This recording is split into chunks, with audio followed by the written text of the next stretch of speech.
Hello, this presentation is on coronary artery disease and the detrimental effects. My name is Arlene Perez, and this is Physiology 2, College of Science, Grand Canyon University. Coronary artery disease is a change in the walls of the coronary arteries that decrease the flow of blood through these vessels. Around 50% of the deaths in the United States and throughout the world is because of coronary artery disease. The objective for this presentation is to look at coronary arteries, the right and left coronary arteries, understanding the coronary artery, looking at coronary artery disease with focus on angina, unstable angina, non-ST elevation myocardial infarction, ST elevated myocardial infarction, looking at the risk factors of coronary artery disease, and finally, management and treatment. The coronary arteries are the main blood vessels that feed the heart with blood. They are the reason why the heart is able to beat and pump blood to the entire body. The two major arteries are the right coronary artery and the left main coronary artery. They have smaller connecting branches that are deep in the heart as well. The heart muscle is in constant need of oxygen and nutrients so that it can pump blood through the heart and the entire body. These branches are located in the inside of the heart and around it. They begin at the aortic root, which is the beginning of the aorta that comes out of the left ventricle. Oxygenated blood leaves the heart from the left ventricle, then travels to the rest of the body. There are several branches in the aorta, but the coronary arteries are the beginning of these branches. The right coronary artery is the artery that provides the right ventricle with blood. This is the side where the deoxygenated blood goes prior to going to the lungs. The branches provide the sinoatrial node and the atrioventricular node with blood. They are also the branches that take the blood to 1/3 of the intraventricular septum located between the two lower chambers of the heart. The left main coronary artery is the artery that provides the left atrium and the left ventricle with blood. This is the area where oxygenated blood that comes from the lungs goes to before it gets pumped to the rest of the body. The rest of the 2/3 of the blood for the intraventricular septum is supplied by the left main coronary artery.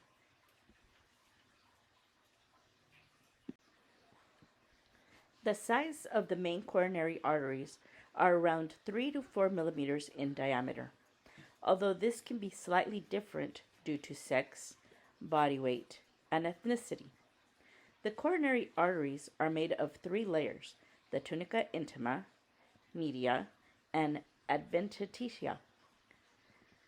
The tunica intima is the innermost layer. The blood actually touches this layer and helps it flow smoothly through the arteries. The media is the middle layer. It is elastic so that it can expand and contract so that it can help maintain the correct blood pressure in the arteries. The adventitia is the outermost layer. It has small vessels that take oxygen and nutrients from the blood to the cells in the heart. Coronary artery disease is the buildup of atherosclerotic plaque. This plaque is the development of fatty substances that causes the narrowing of the vessels in the arteries that obstruct blood flow. The start of atherosclerotic plaque is the building of a fatty streak. This fatty streak grows from a subendothelial deposit made up of a macrophage made up of lipids, also called a foam cell. They develop when the intima layer breaks and monocytes travel to the subendothelial space where they become macrophages. The macrophage picks up oxidized low-density lipoproteins, LDL particles, which make up foam cells. They activate T cells that release cytokines so that the pathological process can be assisted. Growth factors also get released that activate smooth muscle cells and they also pick up these oxidized LDL particles and collagen. These particles and foam cells start to increase in population, which leads to the creation of the subendothelial plaque. Eventually, this plaque will get larger in size, or it can stabilize. If it stabilizes, it will form a fibrous cap and calcify over time. Eventually, the lesion can cause issues with the flow of blood, that not enough blood cannot reach the heart tissue, causing symptoms of angina. In some cases, the plaque can tear and lead to thrombosis that can create a complete obstruction of the lumen, resulting in acute coronary syndrome causing unstable angina, non-ST elevation myocardial infarction, or ST elevation myocardial infarction. Stable angina, or angina pectoris, is a temporary chest pain or pressure that happens when not enough oxygen is supplied to the heart.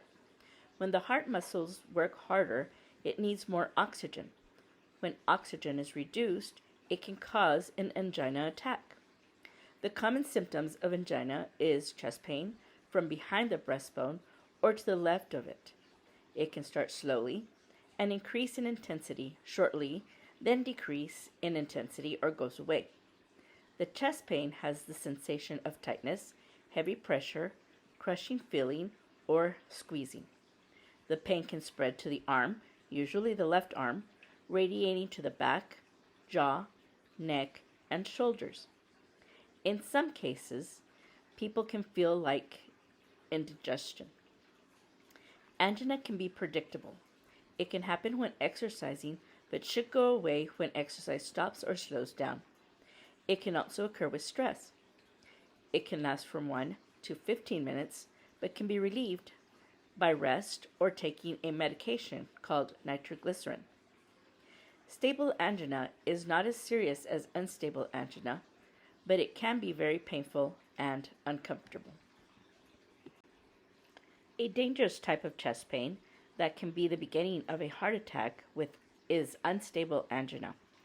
With unstable angina, the heart muscle is not getting oxygen-rich blood due to a blockage of plaque from cholesterol and fat, or a blood clot in one or more of the coronary arteries.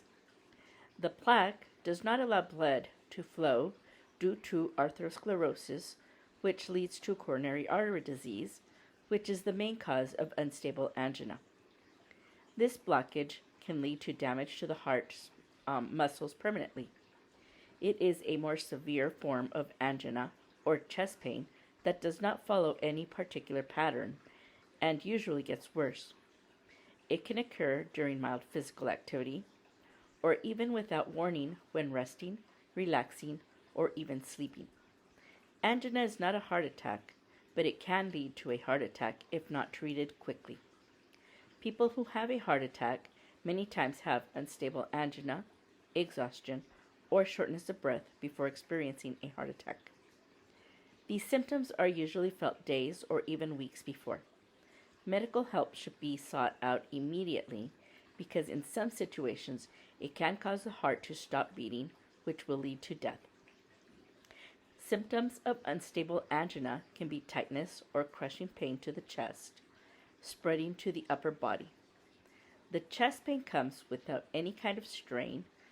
One can have shortness of breath, sweating, and anxiety, and the chest pain does not stop even after taking medication. Tests for unstable angina can include electrocardiogram, stress test, blood test, echocardiogram, and coronary angiography. Treatment for unstable angina can include blood thinners such as aspirin or clopidogrel, to which prevent a heart attack. Nitroglycerin and a blood thinner such as heparin can also be provided by a physician. Other treatments can include angioplasty with a stent implant or heart bypass surgery. A non-ST elevated myocardial infarction, NSTEMI, is a heart attack that occurs when a portion of the heart is not getting enough oxygen. An infarction occurs when there is an absence of blood flowing to a part of the body. This infarction occurs in the heart muscles. The lack of blood causes the piece of the heart muscle that is not getting oxygen or blood flow to die. The NSTEMI gets its name due to the electrical activity it shows from an electrocardiogram (EKG). The wave pattern from the EKG has a change in the ST segment. In the EKG, the ST segment is not present. The NSTEMI heart attack occurs due to a total blockage from a main coronary artery supplying blood to the heart muscle. Patients who appear with symptoms of a heart attack that lack an ST elevation can have an NSTEMI. This is due to a partial block from the coronary artery or a branch from the main coronary artery. Even though electrical patterns are noticeable with STEMI, they are not as typical, so other tests are necessary when diagnosing it. NSTEMI is a type of coronary artery disease. It is a type of heart attack and is a life-threatening medical emergency, and immediate medical attention is critical. Prolonging medical attention can be very dangerous and can cause permanent heart damage or death. An ST elevation myocardial infarction, STEMI, is a very serious heart attack with great risk of serious issues and death. The name comes from its effect on the ventricular chambers of the heart, changing the electrical current that travels through it. STEMI is a myocardial infarction or a heart attack. It is a blockage of blood flow to the myocardium. The blockage causes the muscle of the heart to die. The STEMI creates a recognizable pattern on an electrocardiogram. The QRS complex in the EKG is a large peak that is created by the ventricles. When the ST segment is elevated, it means that there is a total blockage in one of the heart's main arteries. When it shows up in a heart attack, it can be a sign that the ventricles are dying. This is important information to healthcare providers because it is letting them know that the heart muscle is dying, informing them that opening the artery and having blood flow to that area again quickly may help with preventing permanent damage or limiting severe damage. This can be dangerous since the ventricles are part of the heart that sends blood to the lungs and the body. If there is a lot of damage to the ventricle muscles, the ventricle muscles will not be able to pump enough blood to the body. This is what makes the STEMI so dangerous and why making sure that blood flow starts back again quickly. ST elevation heart attacks are a coronary artery disease.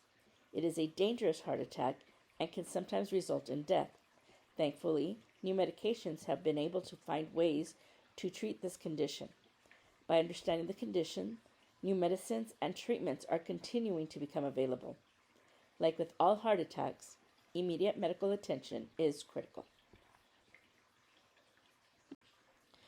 There are a lot of risk factors with coronary artery disease.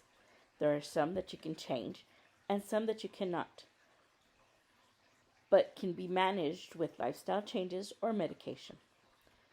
One risk factor is age. Men 45 years or older and women 55 years or older are at higher risk. A family history of heart disease is another risk factor. Eating fatty foods with high saturated fats, not getting enough exercise, sleep, use of tobacco are other risk factors.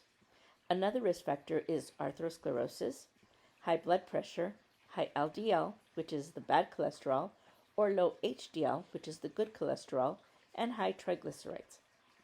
Illnesses such as autoimmune disease, lupus, rheumatoid arthritis, chronic kidney disease, diabetes, HIV/AIDS, and sleep apnea can also be risks for coronary artery disease. Early menopause, endometriosis, gestational diabetes, eclampsia or preeclampsia, and the use of hormonal birth control can be risk factors for women.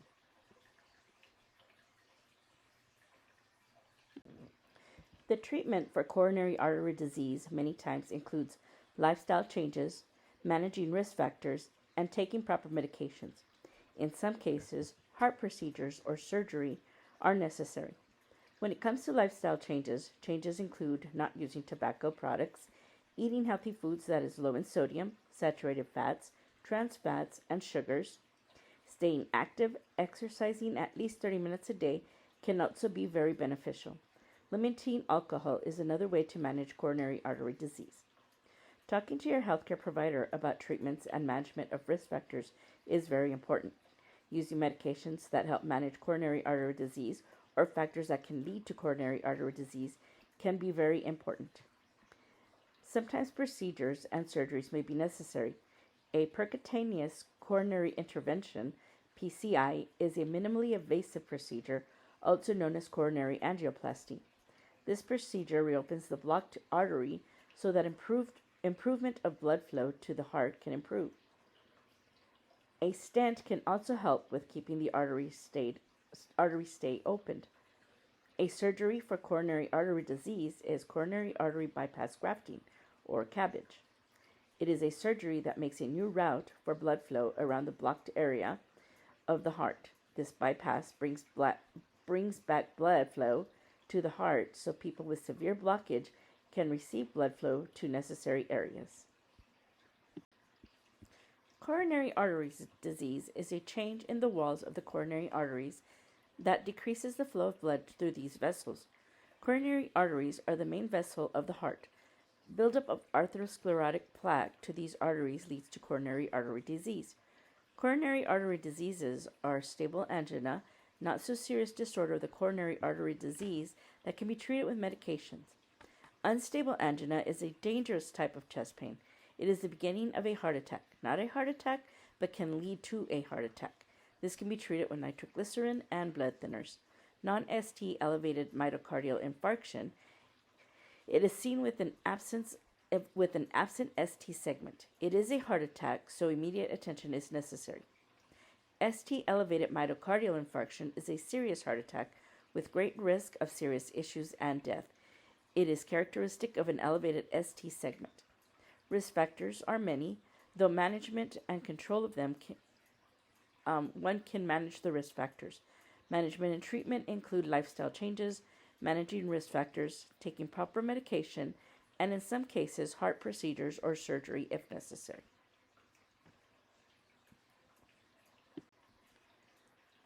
The following slide is a slide of my references.